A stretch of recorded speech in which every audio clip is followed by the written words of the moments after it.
Go. Good evening. It's my pleasure to be with Mr. John J. Jeckovich, World War II hero, on January 25th, 2025. This is Jen's birthday today, and happy birthday, Jen. Thank you. Happy birthday, Jen, and Happy birthday, Jen. and many more. Thank you. Well, I haven't really prepared nothing to read today. Do you want to talk about the store opening and closing? No. Where we left off yesterday? We were reading your final chapter about the store opening and closing. You want me to start reading that? Well, what else you got? Well, how many pages is your book? Okay. How many pages is your book? 849. Okay, we're at 805. I'm running out of pages, so you better start writing something. Oh, yeah. Get some new material out here. Oh, yeah. Where could someone buy your book? What? You can't buy the book. The book is not for sale. It's just as a public service. Has nothing to do with money. Mr. Jeckovich is great on that situation, so a couple thousand book sales wouldn't change his life. But you could hear the book for free. We have about 440 podcasts. It starts from chapter 1 all the way to the end. And you could simply go to Bulge Busters, and put in the name of John Jeckovich, and the book will stick you right from the beginning. Well, that book is original. Remember, we left that book like that. We didn't publish it or nothing. No. We left it just like it was. Right. And there's one original copy in a World War II museum in New Orleans, and Mr. Jeckovich is being set up in the World War II museum as an AI, so for years to come he'll have his movements through AI and his thoughts and his memories, and any questions you want to ask him 5 years, 10 years, or 20 years from now, Mr. Jeckovich will have his own AI booth. But right now, here's the real deal. Ask Mr. Jeckovich any questions. You could text him at 407-366-0000. Mr. Jeckovich answers all text. And if you want to set up a time where you and Mr. Jeckovich should talk, he'd be glad to share any information that he has. Mr. Jeckovich's mind is like a library. He's almost 100 years old. He's done many things, and he's a highly decorated World War II veteran. So Mr. Jeckovich is knocking on the door of 100. I don't know too many people that are knocking on the door of 100. I don't even think I know anyone that's in their 90s. It's really difficult to get to that number in your life. And for example, if you're 40 years old right now and listening, you have less than a 10% chance to ever hit that number of longevity. So I'm going to open up the book in my laptop, Mr. Jeckovich, and I'm going to start reading your final chapter. My passcode is your dog tag number. 42965. Thank you. Would you want to speak anything about your last chapter about opening and closing the store? No, what you have in your mind? No, go ahead, just read it. Do you want to read a few pages yourself? No, go ahead. Okay. Well, you add in any time I might need a correction, or you want to elaborate on some subject. So here we are, opening and closing the store. Page 805, 805. Stephen Milley did not show any interest in the store or anything related to it. Who was Stephen Milley? Steve was my brother, Milley was his wife. Okay. So Milley was your sister-in-law? Yeah. Okay. Instead, they were the same old condescending selves. Yeah. Same old condescending selves. Palling about their social life, their trips they had taken, and most assuredly about their position of authority he held in his place of work. Yeah. What position of authority, and where did he work? Well, actually, he got fired. Where was that? Pittsburgh Plate Glass. Why did he get fired? His sales were low? Well, they sent him to Europe to get some new people to work for them, and he fell in love. He got drunk and everything else. Okay, I understand. And they booted him out. Okay. I would at times vent my outrage to Delphine, and although she would be understanding and aware of the circumstances, she never quite understood in the depth of or the degree of my volcanic antipathy that was fostered by Steve's obstructive deterrence. Thanksgiving was nearing, and Grandma was informed by Millie that they would not be coming for the holiday, but they would most assuredly be there for Christmas. So they came almost every Christmas? Yeah, yeah. How about when they moved to California? Do they still come then? Oh, yeah, when they moved to California, yeah. Okay, that's nice. Thanksgiving was nearing, and Grandma was informed by Millie that they would not be coming for the holiday, but would most assuredly be there for Christmas. I was thankful we would have a tranquil Thanksgiving without Steve and Millie. Yeah. Things are a little bit calmer then. Right? Yeah. It was a peaceful holiday, and none of the hoopla associated with Christmas, and none of the tension or turbulence when everyone got together. It was a quiet time with Delphine and Grandma, sharing in the cooking and the baking chores, and I was left only with keeping an eye on the children. I was working midnights. Tell us again, what's midnights? Pardon? What's midnights again? Midnight to work to 11 o'clock to 7 o'clock in the morning. Oh, by the way, your grandson called yesterday. He's going to call you when he gets off of midnights. Yeah, He's still that working kid. midnight, so he's going to call you. He's a good kid. Oh, boy. He's a good kid. Upon arriving home before 8 a.m., I opened the side door, and the first thing that greeted me was a tantalizing aroma, a delicious cooking on the inside. So your mother really cooked well. Oh, yeah. Oh, yeah. It was a joy to partake of it, and I was grateful, I was fortunate to be part of it. Delphine would greet me with a smile and a slight kiss on the cheek and a warm, happy Thanksgiving. What did the Thanksgiving dinners look like? You know, turkey and all the fittings, It was a regular GI holiday. So this is your mother's doing most of the cooking. Yeah. And this is most of the cooking that she learned from the old countries, Yeah. right? Did her mother teach her all this? Did your Mother teaches Delphine how to cook, yeah. No, I understand that. Your mother taught your wife how to cook, but did your mother's mother teach her to cook? How did? Yeah, yeah. Okay. Did you ever meet your mother's mother? No. No. Okay. All right. Did you ever meet your mother's father? No. Did they just stay in the old country and never came over? Yeah, they stayed right there. Did your mother have any contact with them? No. Well, I guess they sent letters or postcards. Postcards and letters. Did that continue for the duration of your life? Yeah. Do you have those letters and postcards? Yeah. Do you have those? So I don't have them. All those cards were all destroyed. Who destroyed them? Well, Sally. Sally took them all, took them out of the closet there and threw them out. Sally's your sister. Yeah. And what happened to your 150 V-mails? They were all destroyed. Boy, I'd give anything to read those. A lot of history in that. Okay. All right. It was a joy to partake in Thanksgiving, and I was fortunate to be a part of it.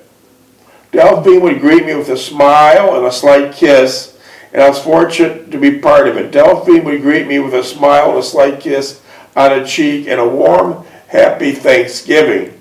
Do you remember that event? Yeah, yeah. Delphine likes that stuff, yeah. So you remember that like it was yesterday? Yeah, yeah. Oh, by the way, you're knocking on the door of the 100. You just said yesterday.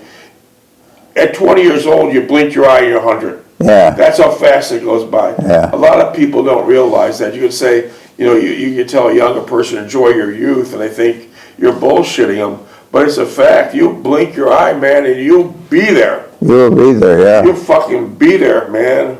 So appreciate every day. Okay, all right. Okay, I gotta watch my words. It's Jen's birthday, so let me back up and erase my swear. But we'll start over again or something. Then she would usher me into Grandma's kitchen, filled with the preparations of a Thanksgiving feast, and we would enjoy it later in the day. So it basically was a feast. Oh, yeah. It was a feast. Mr. Jeckovich, by the way, was born in 1925, and he lived right through the Depression. Did you feel like you were a victim of the Depression? No. We had good clothes for Christmas. Didn't miss nothing. Good clothes for Easter. Yeah. Wow. Good food, warm place to sleep. Wow, that's amazing. Yeah. I would have a cup of coffee with them, and perhaps even a taste of a sample or 2 or 3 of what's on the stove. Something on the cupboard just taken out of the oven. There would only be 3 of us for Thanksgiving, plus children. All this preparation and work was a tribute and the expression to one another. So it was a lot of preparation. Oh, yeah. It wasn't Well, like, they enjoy doing it. it wasn't like the dinners today. No. No. After a delicious dinner, we would sit and talk at the table, and after a bit, we'd all chip in to clear away the table to do the dishes. So you'd all help doing the dishes. Say again? You'd all help doing the dishes, cleaning the dishes. Oh, yeah. There was no dishwashers. That wasn't thought of yet. No, we didn't use paper plates either. No, all glass. Yeah, nice china. Well, Delphi, my mother, and the kids help up, and that is an hour and a half. What would you... Everyone just uses a dishwasher now. No. What happens if you asked a kid today to clean the dishes? How do you think that would go? They still run the dishwasher. No, but if there wasn't a dishwasher, what happens if you asked the kids today to do the dishes? They wouldn't do it. They wouldn't do it, that's right. Or they do sloppy, they wouldn't clean it I good. don't think they'd do it. These mothers in room so many of these kids, and probably their fathers too. They're scared of them.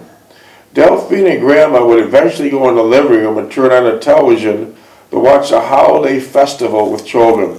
It's amazing, back then you had 3 channels, ABC, NBC, and CBS, and that's it. Yeah. Now you have 10,000 channels, and you can't find anything decent to watch. Yeah. But back with those 3 channels, you always knew where the holiday festivities would be. And they shut down at 10 o'clock. Yeah, 10 or 11 o'clock, you just hear a beep all night long until the morning. Seemed a lot simpler to me. Yeah. All right, here we go. Delphine and Grandma would eventually go in the living room and turn on the television to watch the holiday festivities with the children. What kind of holiday festivities do they have on TV? Well, they had a parade. They had Howard parade. Buffalo had a big parade. Okay, lots of parades. Yeah, a lot of parades, big bands. I would stay and watch with them for a short time. After a while, we'd go upstairs and let Grandma rest a bit before Lookie and Adeline arrived for a short visit. So after the dinner, you'd go upstairs and let Grandma rest because she's going to have more visitors. Yeah. Adeline and Lookie. Yeah. Okay. At this point, I would take a drive to the store to see if everything was secure. So during the time your mother's resting, ready to accept the next set of visitors, you took a ride to the store. Yeah. What were you driving then? I was driving a Volkswagen. Standard shift? Yeah, standard shift. How's the heat? Well, you got to 90 miles an hour getting the heat. Big, tall shift lever, right? Yeah. Big, tall shift lever. 15. Those cars would go forever. I don't care. They'd literally go forever. You couldn't kill a Volkswagen. Well, now, hell, all the Volkswagens that they still call Beetles, which is a disgrace, they're not the genuine Beetle. They're made in Mexico. Yeah. They're cheap. Buy a Beetle, open up your door and watch in maybe a year's worth of time, your door falls off. Yeah. It'll literally fall off. They'll do, in 3 years of driving a Volkswagen Beetle from Mexico, in 3 or 4 years you'll have nothing left but parts. All rusted up. Just a disgrace. Okay. Okay, let's see. At this point, I'd take a drive to the store and see if everything was secure, tidy up a bit, and be back in an hour or so. By this time, Lookie and Adeline would be visiting, and Delphine having been downstairs with the children during some of this period, would be back upstairs. I usually did not go downstairs to visit with Lookie or Adeline, but would only poke my head in the kitchen and greet them and make some excuse why I could not stay and go upstairs. Why didn't you want to spend time with Adeline? Right. You said you just poke your nose in and say hi to Adeline and Lookie, but you didn't want to stay. No. Why don't you? Did you like them? They were different. They didn't talk about anything. So Adeline was your brother's wife. No. Adeline was Lookie's wife. Yeah. And so you basically say hi and you make some excuse to go upstairs, right? Let him stay with Grandma. Delphine's parents never came to the house for any holidays, and we usually went there for Christmas for dinner and were back home before dark. Delphine never made it a priority item to visit her parents, and I never questioned her why she did not go frequently. Our children did not see much of her parents and never had a closeness or intimate contact they experienced with Grandma. When they would go there, they would sit on a couch and be passive participants of what was going on. On the other hand, Delphine's sister's children would take an active role in all that was going on. There was no reluctance in taking an active interest, whatever suited them, and Delphine's parents encouraged them in the pursuit. Cecil and Clarence and Gloria. Who's Cecil and Clarence and Gloria? That's the stepfather. Cecil. Yeah. He's an in-law. Okay. And Gloria's husband, Ron. What? Gloria's husband, Ronnie. Gloria's husband. Who's Gloria? Gloria is the sister. Is a sister, a daughter. Yeah. But didn't they come by one time to Florida and visit you in their RV? Yeah, and they wanted to put it on the grass. Oh, they did come to visit you though. Yeah. They drove that RV. They just passed him by. They didn't stay long. But they drove that RV all the way from New York to visit you? Yeah. Were you the main reason why they came? No, they were going to Disneyland. Okay. But they stopped by. Was Delphine happy to see them? Well, happy to see him, happy to see him go.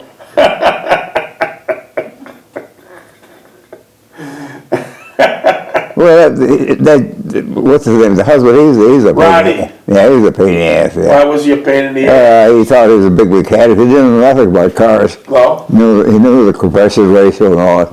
But he's a big talker. I see. Did they stay overnight at your house? No. They either stayed at the hotel. No, they didn't stay at the hotel. They stayed there downstairs with Grandma. Okay. All right. So let's see right here. Where the hell was I?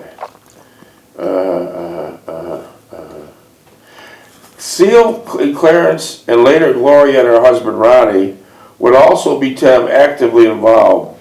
They would usually play cards in the kitchen while Delphine and our children would sit in the living room watching TV or just visiting amongst ourselves. So let me try to understand this now so I have a full picture. You would go to your wife's mother's and father's house, and the other brothers, your other wife's brothers and sisters would show up, and they'd go in the kitchen and play cards, and you would just sit in the living room. Is that what took place? No, they were playing cards. It says and right where was Delphine doing this? It says right here, when you and your wife Delphine drove to Hamburg, New York to visit her mother's, when you guys were visiting Delphine's mother, she would have the other children come, which were all grown up at the time, and they'd play cards. Yeah. They'd play cards, right? They play cards, yeah. I think we wound up downstairs. But you didn't play cards? No. No. You had no interest in playing cards? Delphine didn't play cards either. Okay, all right. So they would play cards, and you would just go Well, Ronnie was a big mouth anyway. Okay. Delphine's mother would join us at times, briefly sit and talk for a while, mainly to Delphine. She would go back to the kitchen table and resume playing cards and conversing with the others. I felt awkward being there, and I'm sure Delphine the children did also. But as we did not experience it too often, we abided by it and waited for the time we could leave. So you're anxious to get out of there. Yeah, well, so we weren't playing cards. So let me understand. You would take you and your family and Delphine to visit her mother in Hamburg, New York. And when the other relatives came, the other sisters and brothers came, which live around the corner, they would play cards and leave you isolated to watch TV. Or we'd leave. Yeah. That's how we got a long trip home. Wow. That's something. I felt awkward. I'm sure Delphine did too. Delphine parents harbored no problems towards us. It was just that we did not have too much in common. And it was always a strained relationship when we got together. Delphine accepted it and never commented about it, and we never made an issue about it. So they would like to play cards. Yeah. Well, see, I called Delphine's father, I called him Dad. Okay, good. Yeah. And it strained me to say it. Well, it's strange. Well, at least you call him Dad. Yeah. After a hapless start, the laundromat seemed to settle down, and there was no more catastrophic misfortunes. We had gotten used to our new way of life, for all its misgivings and trepidations. I rather enjoyed the excitement of being responsible for it. It filled the void in my life, and I look forward to the day-to-day unfolding events that took place. I'm sure Delphine felt the same, with the exception that her time was mostly consumed with looking after her children more so than mine. I trust she appreciated helping out the customers and looking out for their needs, which was an important and critical factor that we had so many repeat customers. We had a lot of repeat customers at the laundry. Yeah. You had a lot of complaints. Yeah, well, they're complaining about the soft water, too much soap and all You that. got a lot of snow at that laundromat. Who was the main provider of shoveling the sidewalks? I was. You did everything. I never saw a snow blower. You know? Oh no. I had a snow shovel. I had a snow shovel, yeah. Yeah. I thought you're paying Clyde Klutz to do stuff like that, to shovel the sidewalk and stuff. Do what? I thought you paid Clyde Klutz to do things like that. No, Clyde Cruz would shovel the sidewalk? No, I don't think so. But you paid him. I paid him, but he didn't do nothing. He was over in Canada all the time. Oh, wow. I finally didn't pay him anymore. Oh. And then we lost the relationship. He never showed up or nothing. Never showed up. Yeah. What finally happened to him? I don't know. He got hooked up with those people in Canada. Oh, okay.